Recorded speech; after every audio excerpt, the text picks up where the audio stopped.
Hey everyone, happy Memorial Day weekend. This is Helene from Triangle Vegfest, Vegfest Expos, the plant-based network, and Virtual Vegfest. And we are so excited today because we get to go live with an actual doctor. So it's really cool.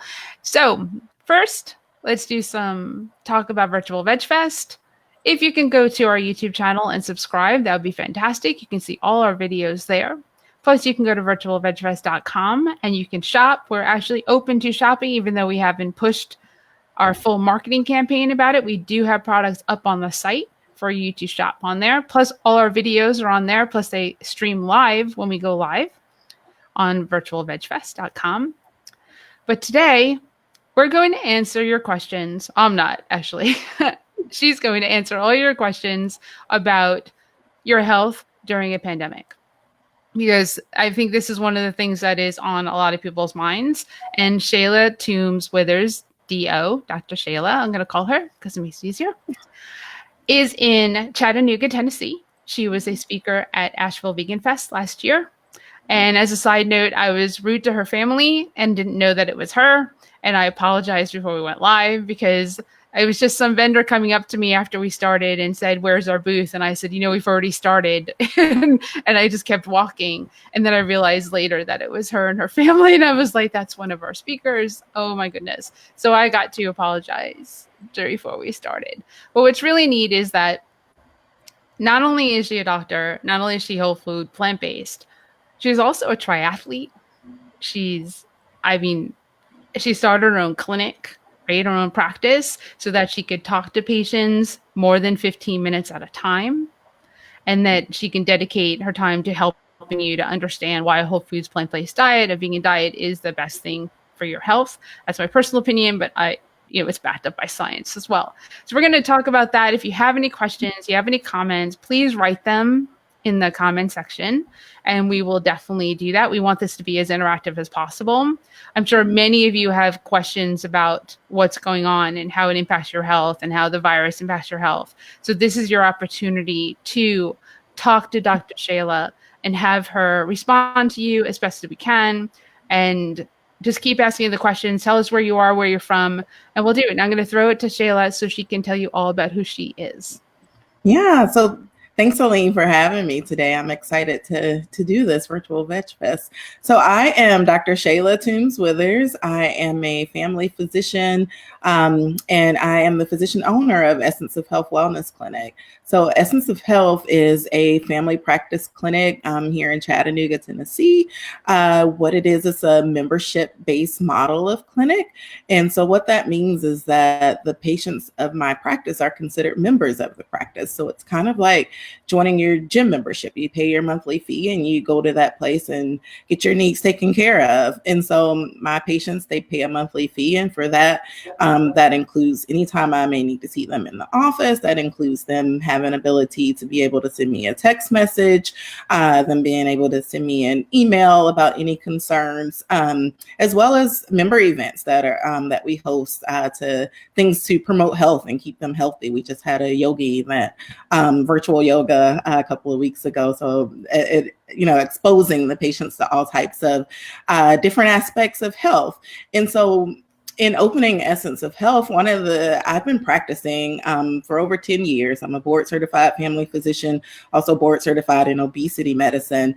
And over the years, practicing in a variety of settings, I just had found, that patients just weren't so much benefiting from the traditional model of healthcare. Usually as a physician, we only get about 15 minutes for a visit, and that includes the time that it takes the medical assistant to bring you back, the time it takes them to check your blood pressure and, check your meds and see why you're there. And so by the time the doctor actually gets to come in and see you, it is only about 5 to 10 minutes. And so with that time, over time, I found myself just writing the prescription and saying, okay, Mrs. Smith, how are you doing? Here's your prescription. See you later in a few more months, and not really being productive in terms of change and actually being able to sit and talk to those patients beyond just are they taking their medicines or not, but beyond things like, oh, well, what type of work do you do? Let's learn more about that. Let's see if that may be actually impacting your sleep, which in turn, your lack of sleep may be the reason why your blood pressure may be so high, or the fact that, you live on a limited income, and so you feel like you can only purchase these certain types of foods. Well, let me help you to discuss, some foods that are still healthy for you, that may still be affordable, so that you don't require so many units of insulin, or so that you don't, develop diabetes, or so that we can help to improve your blood pressure. And so that's where Essence of Health came about, because I just really wanted to be able to do more, do what I was trained to do what I knew was going to be better overall for my patients. And then from a perspective as a physician, make me feel like I'm actually doing a better job as their doctor, because I'm able now to be able to give them that more holistic type of care, not just refill the script and see you later type of care that traditional model care has become. And so here's where we are. Here's where we are. And we have someone watching from India. And let me tell you, that's like the furthest I think we know of. And I'm sorry, I cannot pronounce your name. But thank you for watching and listening. Definitely. And also from Hickory, North Carolina, which is awesome. So if you have any questions, don't forget, you can type them into the comments, and I'm not going to say we today, because it's probably not going to be me, and Dr. Shayla will respond to them.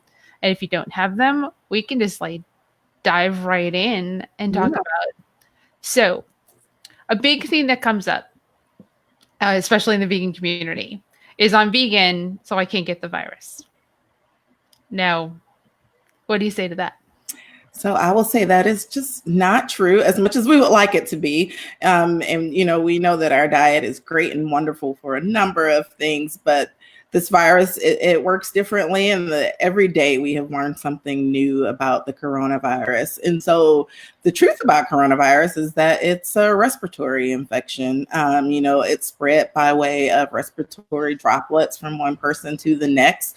And then it comes in and it attacks our lungs and causes respiratory failure. And that's why we tend to see people who end up on ventilators in countries where they've run out of ventilators, and people are dying from this virus. Now, of course, at this point in the game of the virus, we've seen all types of even new symptoms presenting with coronavirus. Initially it was just fever, cough, shortness of breath. I feel like, I can just hear it in my ear because it was drilled into so many times.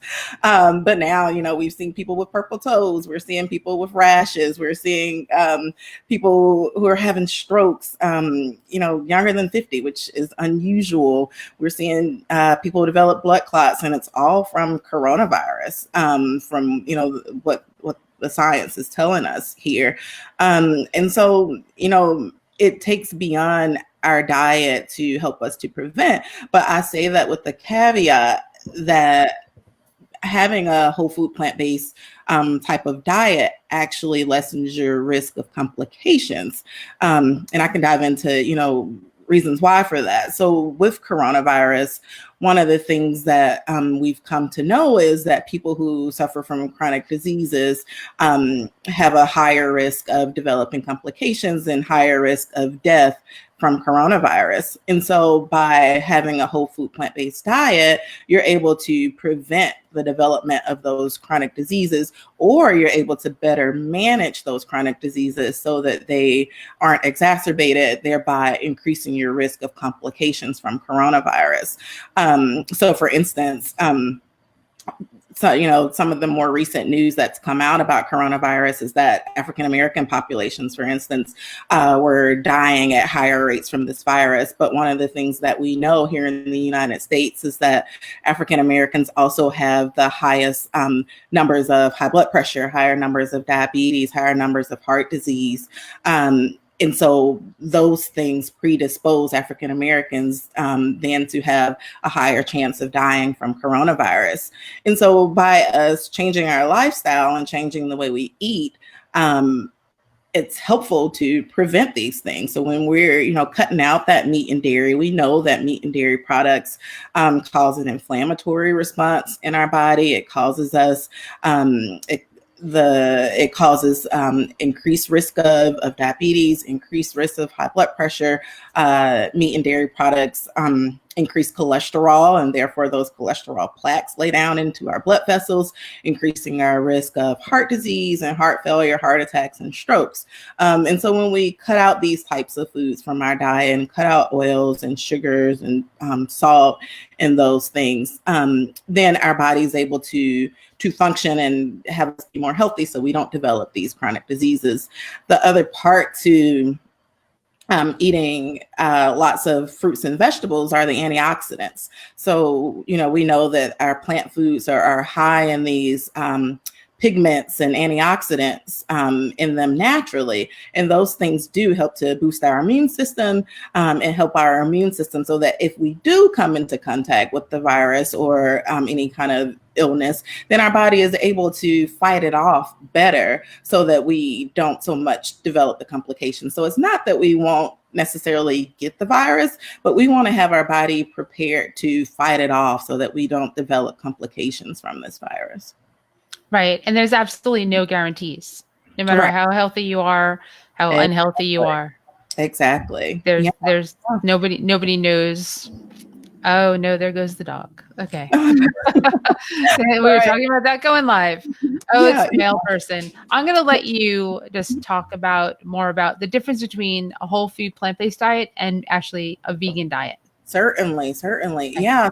So when we look at, excuse me, a vegan diet, I usually explain to people, veganism is more of even a whole kind of lifestyle. So usually you will find with the vegan diet that these folks avoid meat and dairy products, but they also usually a vegan will avoid the use of clothing or the use of things in their home that can also be made from animal products. And then a vegan may also avoid things like honey because it, can come from something that's not of nature by way of the bees versus a whole food plant-based diet.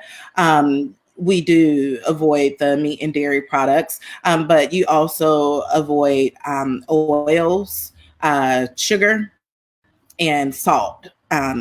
So within the diet, and not naturally occurring things. So for instance, like sea kelp will have naturally occurring salt. So not that you can't eat sea kelp, but usually a whole food plant-based diet will aim to take out some of the more things that are still included in a vegan diet. Because vegan, for example, you can go get a vegan burger, and it will be healthier than a cow meat burger, but it still is going to have some oil in it. And so it's not going to be the healthiest option versus whole food plant-based. For instance, if you made a bean burger and not use the oil and just use some beans and grains to make your burger, then that's going to be that much healthier for you, especially from a health perspective and prevention of chronic diseases like the heart disease and the high blood pressure. We know that when we have more of those oils, even if they aren't necessarily from animal products, that still can increase our risk of development of chronic disease. Thank you for that. In case, because that's a common question that people ask as well, is the veganism is the ethics part with the food, and a whole food plant-based diet is a very healthy way to feed your body, to fuel your body, is basically what right. Yeah, the whole food plant-based part doesn't necessarily focus so much on the ethics part. It's more of the health and diet part versus the other side of veganism. Right. Patricia, thank you for watching from San Diego and Hickory, North Carolina. I said Hickory, but I didn't say Beverly. So Beverly, thank you for watching from there. Again, if you have any questions, please ask them. Otherwise, I'm going to just keep throwing stuff at Dr. Shayla so that we can keep talking. So, and I just drew a blank. So let's go into the fact that you're an athlete, that you do ultra marathons, which is absolutely critical. So, I mean, that's obviously some people think that no, you can't be an athlete and be vegan or athlete and be whole foods plant-based. Mm-hmm. And then a lot of the athletes decide to take on that type of diet and they find that they excel at their sport. Right? Exactly. Yeah. And game changers is the first thing I'll point out.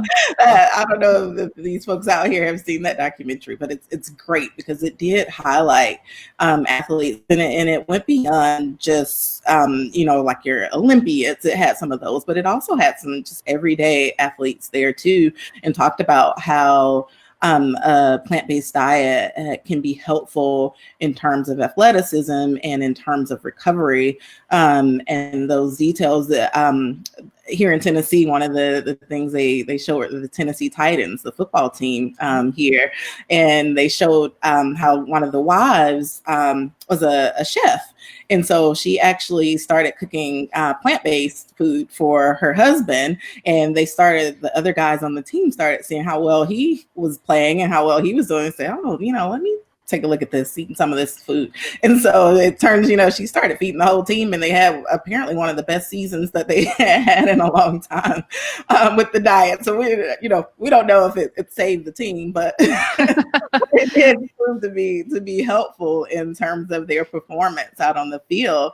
And then for myself, I started running. So I was not a runner like through as a child or through school or any of that.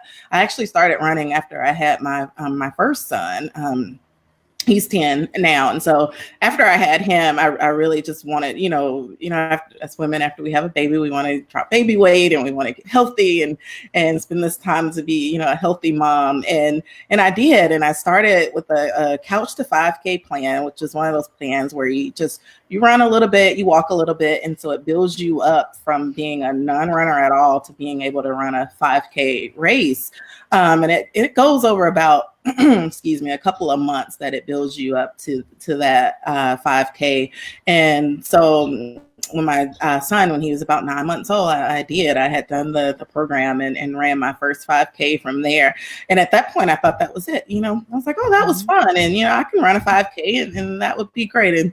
But as some people say, you get bitten by the running bug, and I did. And so beyond that, I wanted to go longer and do more and see how much more I could do. And I started, then went to a 10K, and then to a half marathon, and then to a marathon, into ultra marathon and triathlon. And so at this point, I run about 10 full marathons and countless half marathons and 5Ks. I got into triathlon about 5 years ago, and that was after I had become more plant-based and just really feeling more healthy. And it was to a point of where marathons just weren't as challenging for me anymore, because I just felt really great with eating this way, and so I needed a new challenge beyond a marathon. So I said, oh, well, I see about triathlons. I can swim a little bit. I used to ride a bike as a kid. I think I can do that.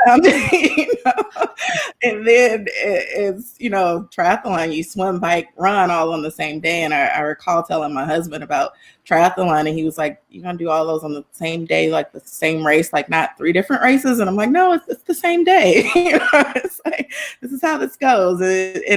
And I did. I trained and did my first one, and it was great. And just this past year, I finished my first full Ironman race, which is like the full race of triathlon. So it's a 2.4 mile swim, 112 mile bike ride, and then followed by a marathon, the 26.2 mile run at the end. And I did it all on a plant-based diet, and it was great. I did not lack energy.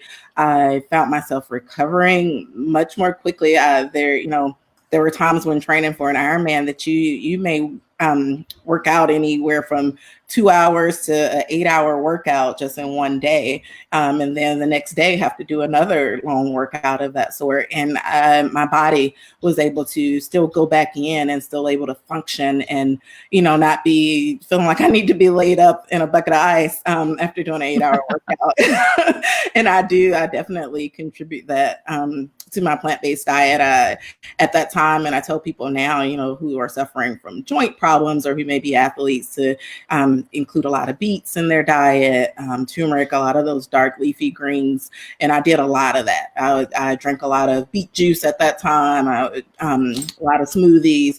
And I really found that those things were helpful, in reducing inflammation and helping me to recover more quickly and to be able to perform and still make it to the start line healthy without injury and finishing that race. And so even now it's great because you feel so much more energy when you're eating this way versus not, and you're able to go out and do more and just push yourself beyond what you ever imagined. Like I said, I was not an athlete.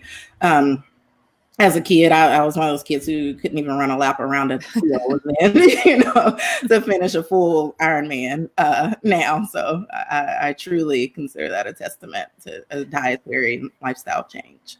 That's and your strength, because that's a big deal. So I know I've done a 26.2 mile marathon.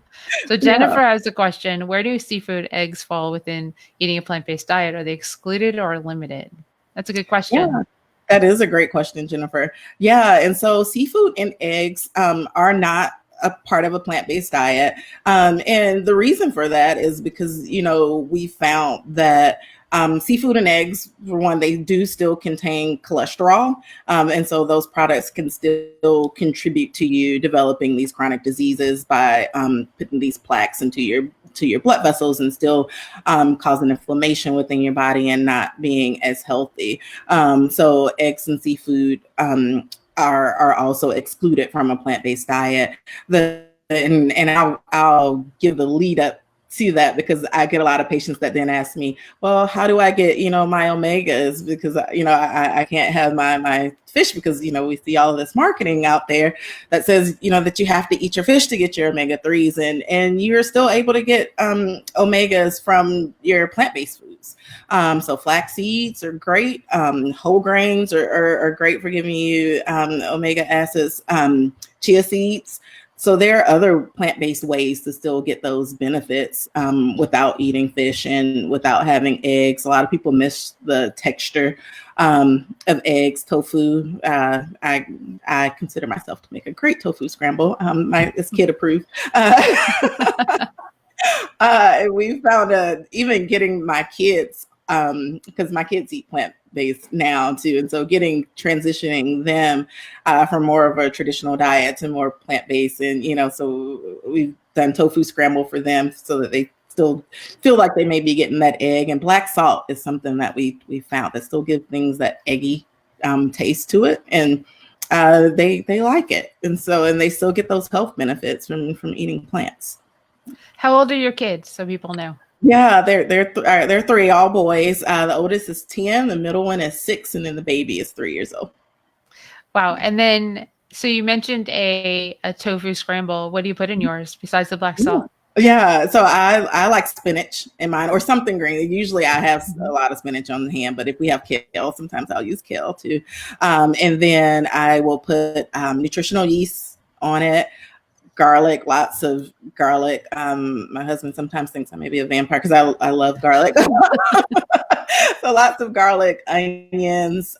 Sometimes we'll do mushrooms in it, and then sometimes top it with salsa that way. So, very cool. Because the salsa has a higher salt content, so you're not adding salt to the food, and the salsa will supplement the salt that you didn't put in there.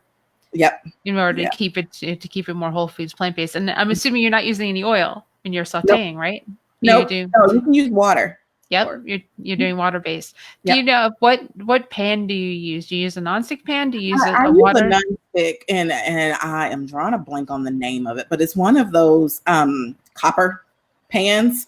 Okay. Yep. Yeah, that has the nonstick surface from it. But I'm drawing a total blank on the name on it. But yeah, I do. I use a nonstick, but yeah, you're right. Water as well as vegetable broth can be used too for sauteing without oil. Because usually if I'm cooking something where I want to saute my garlic, for instance, or saute my onions to get that caramelization, then I'll use vegetable broth too for that. So. Oh, very cool. Yes, PCRM with the Food for Life instructors. They follow the no salt, no sugar, no oil. Yeah, I love PCRM. They have a lot of good recommendations, a lot of good patient friendly and people friendly information too for those folks who are maybe just starting out or need some direction in terms of how to go about this way of eating. Perfect.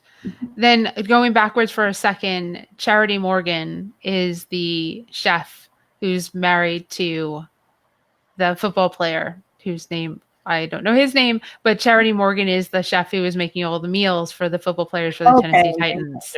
I just wanted because I was like, I remember her name, but I don't remember his name, but that's okay. Yeah. She's making all those really delicious meals for the football players, and they almost made it to the Super Bowl. They were one series short. I was actually rooting for them because I wanted to have vegan football players in the Super Bowl because I don't really care who's in it.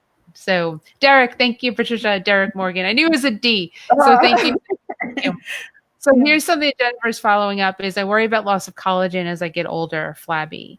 So you want to address that? Thank you, Jennifer. Yeah, sure. So as we get older, our skin becomes more elastic, if you will. And that's just a natural progression of age. And so it's not that we necessarily need to replace that with anything, especially not with animal products in that way.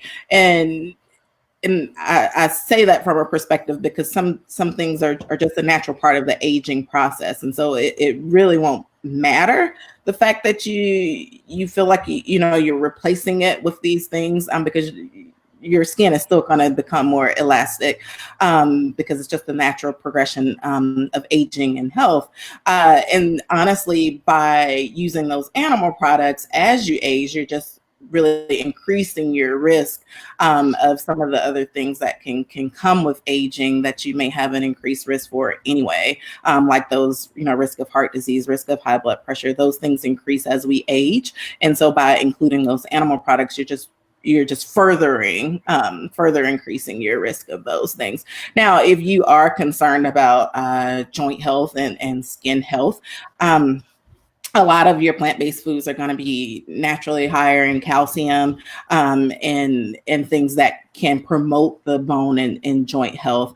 Your cruciferous vegetables, for instance, your broccoli and your cauliflower will contain more calcium within them. Those dark leafy greens will also be helpful in maintaining your joint and bone health from that perspective. The other part as we age is exercise, and particularly weight-bearing exercise is very important too for keeping our bones and our joints healthy. And when I say weight-bearing exercise, that's things like walking, running, climbing stairs, excuse me, strength training. So even as we age, a lot of people tend to stop strength training because they don't want to, they figure, oh, I'm not a bodybuilder, I don't need to have these muscles. But strength training goes just beyond the need to necessarily build bulk and muscle. Strength training also is helpful for balance for our aging individuals.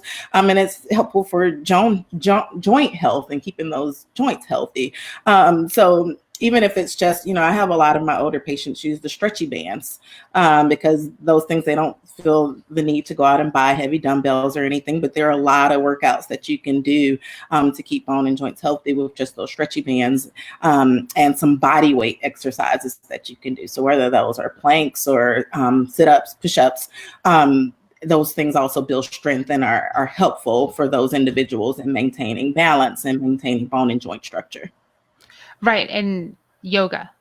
You throw that in there too, right? Yes, definitely. Yeah. Yoga is definitely great for flexibility, for mindfulness. A lot of, I'm probably going to go off on a tangent here, but with COVID, a lot of what I've seen is a lot more people having anxiety. And so that was really one of the reasons I talked about, with Essence of Health, how we have these member events. And one of the reasons why I really wanted to do a virtual yoga session with my patients, because I've just seen so many people suffering more from mental illness and anxiety, depression from, we've all been home quarantined and life as we know it has not been the same. And yoga has certainly been a great thing to help people get through that. So, doing the breathing exercises and getting your mind clear with yoga, as well as the benefits that it gives to your body from the perspective of doing the exercises and the stretches. And so, yes, thank you for mentioning yoga. No, and Megan is asking, do you recommend the use of oil? Megan, no, I don't recommend the use of oil from a perspective if we are wanting to prevent and manage chronic diseases, because of the fact that we know oil can actually still contribute to us developing chronic disease, even if we're eating plants. When we add the oil to it, it makes us lose some of those benefits that we would usually gain. So I tell people, instead of using olive oil, go eat the olives. So put the olives on your salad instead of the olive oil. So you don't necessarily need the oil. You can eat a little handful of nuts and get those healthy fats that you may want for your body, but you don't necessarily have to use a peanut oil to cook your food in from that perspective. No, she says thank you. So thank you. Oh, you're welcome. Yeah, that's awesome. So you touched on calcium, which is an interesting thing, because one of the critics of taking dairy milk out of your diet is, where do you get calcium from? Without people realizing that we don't need that much calcium, because it's actually harmful to our bodies to have that much calcium in them. So I'd love for you to touch on that, because you go the cats. So you touched on the fact that vegetables have calcium in them. Exactly. And that's where we can get it from. I mean, plus calcium fortified milks, plant-based milks can be calcium fortified, but definitely I'd love for you to talk about the fact that too much calcium is bad for our bodies, to help people who are watching this, who are not necessarily vegan or plant-based or trying to get there. And they say, like, I brought this up before, if somebody asks me what to give up first, I don't say meat, I say dairy. Because dairy is actually worse for you than meat is. So, and this calcium thing is actually part of that. So I'd love for you to touch on that. Yeah, you are certainly correct. Yeah. And so you're right. So calcium from our dairy products, too much of that calcium can start to cause us to lose some of the bone minerals and the bone density. It can also, because it can cause it to leach out, and it can also increase our risk of anemia. What we see sometimes in kids who are drinking too much dairy milk is that they can be more likely to develop iron deficiencies and become anemic from that amount of load of dairy and that calcium leaching those things out. So no, we don't need dairy to get enough calcium in our diet and to keep our bones healthy and strong. The other thing about calcium that I usually get a lot of questions from patients from is our aging population, and people are concerned about osteoporosis and loss of bone density. And should they, take one of these really high dose of calcium supplements? And I also don't recommend those either, because there have been some studies that have actually shown that too much of the supplemental calcium can increase risk of cardiovascular disease, because it can start to put those plaques into our blood vessels. And so, no, we don't need to, do all of these supplements and feel like we have to have this certain thing or dairy to get what our body needs. We're able to get it from our plant-based foods. And once again, a lot of our bone health comes from actually moving our bodies and doing those exercises beyond just what we eat. We actually, when we move our body, those cells in our bones actually tend to turn over to create new healthy cells and help our bones to become stronger.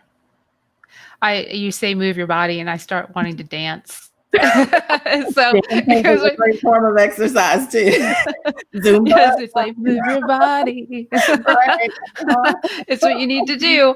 I mean, it makes sense from when you're younger. It's hard to get into the habit. I mean, a lot of people are home now. They're not necessarily working, sadly, because of the pandemic. Yeah. It's a good time to create a new habit of exercise and putting it into, your routine. So Right. Megan has another question. What do you recommend for menopausal women enduring hot flashes, low energy, and all the other things that go with it? Megan, I'm right there with you. So Yeah. let's get the answer to Right. this one. Great question, Megan. And I also get that question a lot too. Yeah, and so menopause can be a challenging thing because it's hormonally related. As we age and we go through menopause, what's happening is our body isn't producing as much of that estrogen and progesterone that we were previously producing, which those hormones is why we have periods and menses. And so once we stop producing that as much, and then we go through menopause and get all these other things that come along with it. And so some things that can be helpful for that is definitely a plant-based diet, because we know plants actually help to reduce fatigue and actually help to boost energy. And so that's where it comes back a lot to what I was talking about too when I was training for triathlon. So those particular foods that help to boost energy are going to be your beets, your cherries, and your berries, particularly because they have a lot of antioxidants in them. Those dark leafy greens, those things will help to give you more energy for these, especially our aging population, from that standpoint. And then exercise is going to be another good one. A lot of people don't realize, they'll say, well, I'm too tired to exercise, but exercise is kind of like a double-edged sword thing. You have to exercise to actually get more energy. Because by doing that, it boosts. Exercise actually releases, I call them happy hormones, but it actually releases those endorphins within your brain that make you feel happier and that make you feel better. And so when you exercise, that actually does give you energy, and it actually does boost your mood. And so a lot of times, even if you don't feel like exercising, if you just say, well, I'm just going to at least, I'll take a 15-minute walk, at least get your body started. And then your body will usually take over the rest of the way because it is going to release those happy hormones into the brain and start to boost you, and you'll start to feel better. And so honestly, I tell my menopausal women, yeah, exercise to increase that energy. Make sure you're taking a multivitamin too, because even, we try to get as much as we can from our diet, but unless you are a really stickler about eating the colors of the rainbow every day, you still may miss out on a few things. So taking a multivitamin can be helpful. If you're really, really struggling, get your doctor to check things like your B12 level, get your doctor to check your vitamin D level, check your thyroid level, just to make sure there's nothing more organic going on. I do find that a lot of people are vitamin D deficient. And that one really is not diet related. It's just where North America sits in terms of the equator. We just don't tend to absorb as much vitamin D. And then the other part to that is we don't want you to get skin cancer. So we tell you to wear sunblock. And so you're still not going to absorb as much natural vitamin D.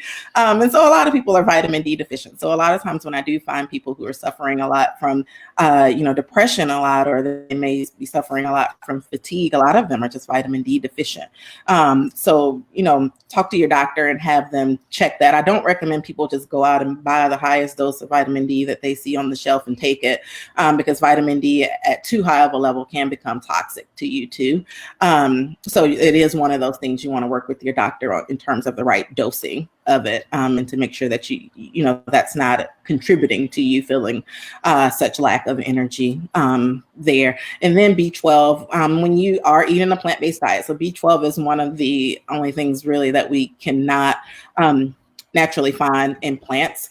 And the reason for that, because most of the plants that we're eating have been, sanitized, and we aren't getting those natural B12 from the soil. And so that one should be supplemented at least once a week, so that we don't drop our B12 level. Signs of B12 deficiency can present with neurological symptoms. So people can get numbness or tingling. People can have memory issues. So it can be, a pretty bad thing to let their B12 level get too low, beyond just low energy that people associate with B12. So that one should definitely be supplemented. So usually I tell people, if you just take a multivitamin, then you'll cover the basic needs there. I've been deficient in B12 and vitamin D, so deficient that the doctor said that if I had been 70 years old, I wouldn't have known my name. Oh It was like, no. yeah, I think it was my 30-year-old checkup. I think that was like the first time that you really get checked up when you're starting to age. And yeah, I had issues. Like I was having conversations with friends and I would stop and then go, "What were we talking about?" And they were Mhm. like, "What's wrong with you?" I was like, Yeah. "Well, you're welcome. Very helpful. Thank you," Megan said. So Yeah. that's like You're very welcome, sweet. Megan. Yeah, Yeah. Yeah. no, thank you. Thank you for you know, posing the question. That's fantastic. Right. Yeah, that B12 vitamin D thing is really serious It because really is. Yeah. and I knew 'cause once I started taking the supplements, I do a sublingual B12 and I take a vitamin D3 that's vegan and it's I could remember I could actually hold Right. conversations. My friends could tell that I completely shifted over to having some brain capacity at that moment in time because it was weird. It was really a strange feeling. And Yeah, then it can be. Yeah, and people, don't realize it. So that was great of your friends to, point that out to you that something may not be right here. So yeah, I was like, yeah, I was like, maybe something's wrong. Yeah, I kept playing word games to keep my brain occupied, which is important to do. yeah, But it is. still, I take a B12 supplement every single day, and I take a vitamin D3 every day.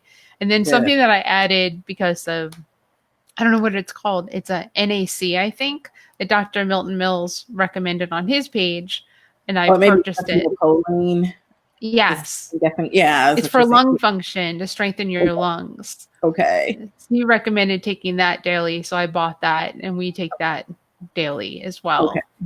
Okay. And he also said that D3 was important. Taking your D3 also in regards to COVID is something that can Yeah. help improve and make your body healthier so Yeah. that if you do get impacted by this virus, again, to build as strong a body as possible so that you don't end up as sick as you. I mean, I have friends that are vegan and pretty healthy who got COVID and so it was the most sick they'd ever felt in their lives. Mhm.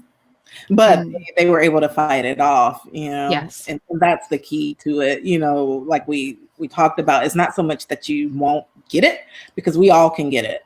But it's more from a perspective of wanting your body to be healthy and strong and wanting your immune system to be strong so that it does what it's designed to do. Our immune systems are designed to help us fight disease, and that's really when we want it to work, when we get something like COVID, and so that is the key. So yeah, definitely, taking your vitamins, vitamin C, I would add to that Yep. too. Taking that, it's helpful in building a healthy immune system. And I tell a lot of my patients that they can also bulk up their vitamin C in their diet. That's another good way of doing it. Any of your citrus fruits, of course, is going to have a lot of vitamin C. Any of your fruits of color too. So like your tricolor, those peppers that a lot of people like to eat, those are going to be high in vitamin C. Carrots have vitamin C. So definitely, yeah. Yeah, I do that too. Vitamin C, I upped it. I doubled my vitamin C daily because Yeah. of this virus and Yeah. doing whatever I could to put into my body. I also don't leave the house, so I think that helps me with this virus. It's like I guess it's the best way to avoid the virus Yeah. is to not be around other people. And after that you can go from your That is masks. true. And so I mean, Right. let's Yeah, let's that is true. yeah, Yeah. let's touch on that plate before we finish. Wearing a mask. Why? Why should people wear a Mhm. mask?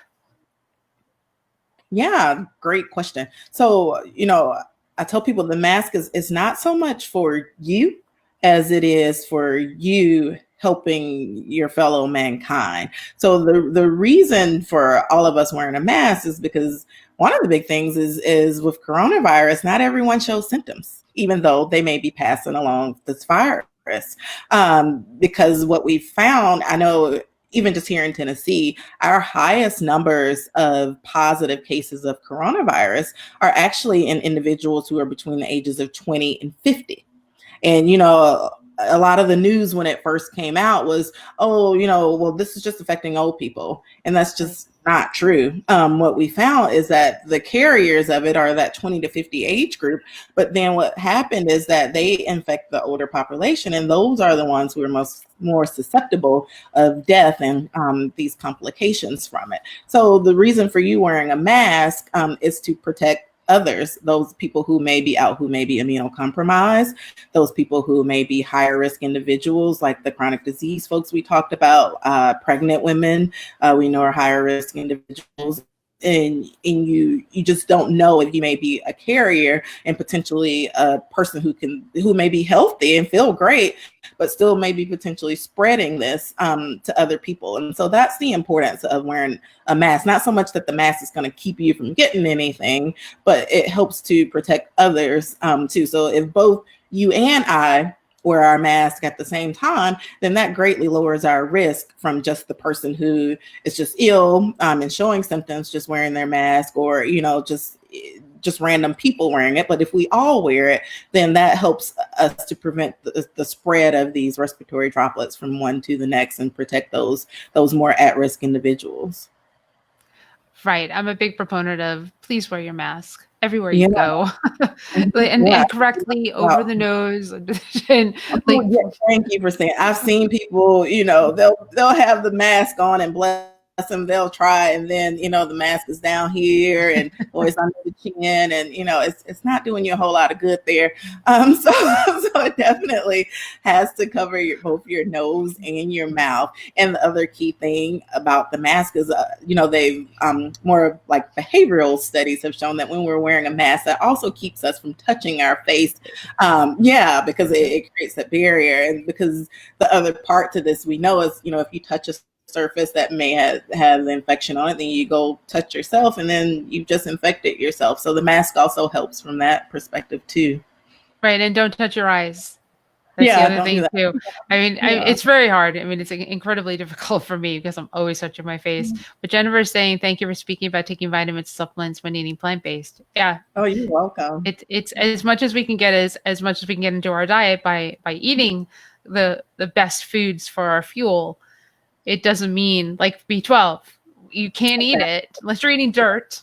You're eating dirt with your veggies. You can't get B12, and it's incredibly important to have it in your diet. Every time you get a physical, when you get a physical, you have to ask your doctor to test for B12 and vitamin D. Otherwise, it's not part of the standard test. So as long as you ask your doctor to do that, you'll get that. And they can do it. They can just add it to the panel. No problem. Right? Yeah. So exactly. Do that every physical. Yeah, and you should, don't be afraid to tell your doctor that you are vegan or you are plant-based, so that they, do know to look out for those things. Unfortunately, a lot of people run into problems with their doctors or healthcare system who aren't as familiar with plant-based diets. And so, people are scared to tell their doctor that they may be eating plant-based. But it is important for them to know, and for you to talk to them about these vitamin D and B12 levels, so that they can check them, and so that you can know if you should be taking more of a supplement or less, or what have you. Right. And to go back to the high risk people, high risk also includes obesity, and that that kind of makes almost everybody, almost every person has a high risk category, which you don't. I mean think about that. I mean, heart disease, diabetes, strokes, high cholesterol, obesity, pregnancy, asthma. Yeah, these are all high risk things. Yeah, and 90% of America right there. Yeah. So I mean, think about that when you're outside and you're thinking, I can't get this, it's not real, it's a hoax, whatever it is, and that people are dying. I've had someone in my family die from this. So it has directly impacted my family. So I'm not one of those people that it has to happen to me in order for me to get it. I got it before that happened. I've been in the house since early March. Way before everyone else was staying home, even the people who I live with, before they were staying home, I was starting to get frustrated. Stay home, because this is serious. It's really serious. Certainly. So, and then you look at the high risk categories and you go, who isn't? Right. who is in high risk Mm-hmm. for this. I Yeah, mean, you're certainly. there's few people I know that don't have any of the risk factors. Mm-hmm. And I have very healthy friends who got the disease, or not disease, the virus, and were sick for 3+ weeks. Yeah. At a minimum. Yeah. And not fun 3+ weeks. And that's my fears. I don't want to go through that. It Right. sounds awful. It sounds like the flu on steroids. Yeah, that's how I've had people, I've known too who have had it. That's how they've described it too. It is. It's like the flu plus, it's like, yeah, Yeah. super flu. Right. And so if It's you've like the ever day had, that you yeah, the definitely day don't that want you wish to have the flu is a really weird day. it. Because Mm-hmm. it's pretty Yeah. much where we're at. You don't want Right. pneumonia, you don't and the stroke factor, the fact that you can have a stroke, Mm-hmm. and that's like an early sign Yeah. of having COVID, is Right. also scary. Because I've had a friend recently die from a stroke, and Mm. they said it wasn't from COVID, and then the stroke information came out literally 2 days later, and then you go, well, Mm-hmm. who knows at this point? Yeah. Like if Yeah. the stroke, because you're right, strokes are common. They can happen to anybody, any age. Right. That is truth. It's just not in older people. Strokes can happen to anybody. However, strokes happening as often as they are now Mm-hmm. is not common. Exactly. So Mm-hmm. yeah, and then Yeah. that it's just the whole Yeah. thing just scares me. I read too Right, much. right. And it's to a point where, we've seen so many just weird presentations now of coronavirus to as a healthcare worker, we just assume everybody have it.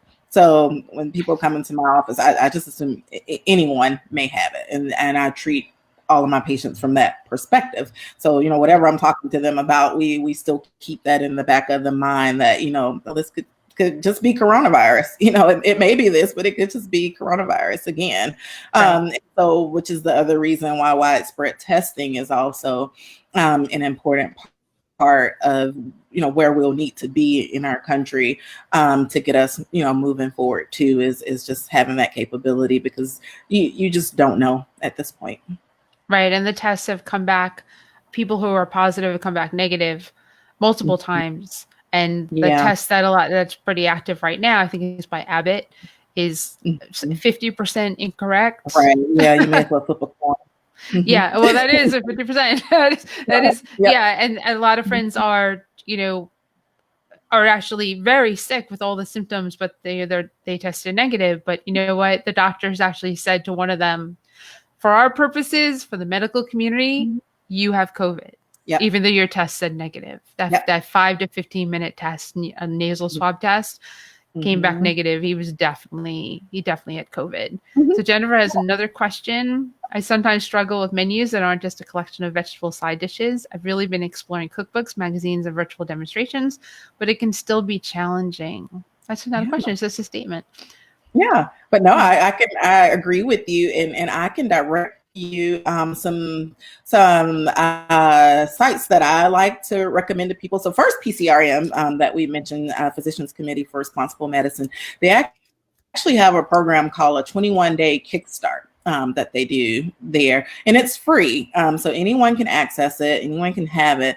And what it does is it makes it easy for people to follow it, because it lays it out day by day, breakfast, lunch, and dinner, how that can look. It gives you, a variety, so you don't feel like you're being deprived or just eating the same thing over and over again.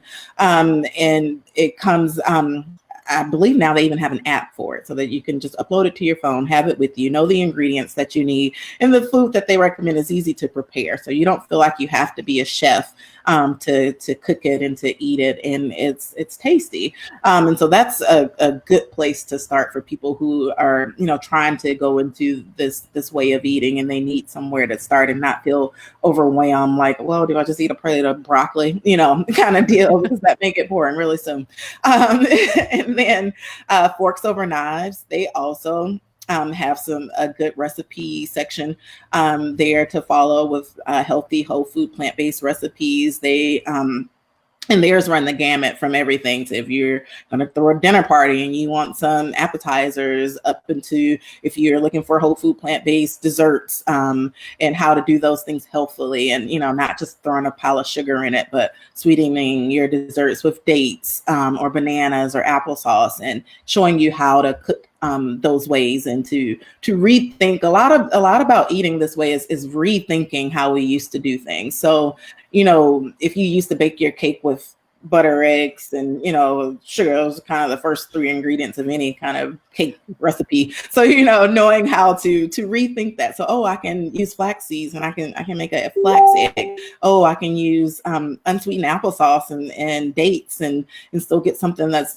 pretty sweet, and still will have my cake taste like a cake, and it'll still be good.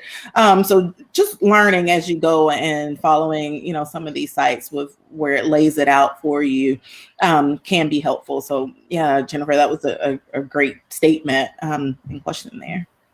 Right, and Plant Pure Nation is another one that you can go to. You can go to, and they have a whole cookbook. Kim Campbell, the Campbells, Nelson and Kim Campbell, are Plant Pure Nation, and you can do that. And Plant Based Network as well has a whole resource of recipes, and you can watch on the network, on the Plant Based Network. You can watch cooking shows and travel shows and vegan dating, and there's a whole bunch of stuff on there because Plant Based Network is affiliated with these live talks. So you can definitely get a ton of information there too. So Shayla, if people wanted to find you, they want to ask you questions, want to reach out to you, they want to drive to Chattanooga and come see you as their doctor, how would they do that?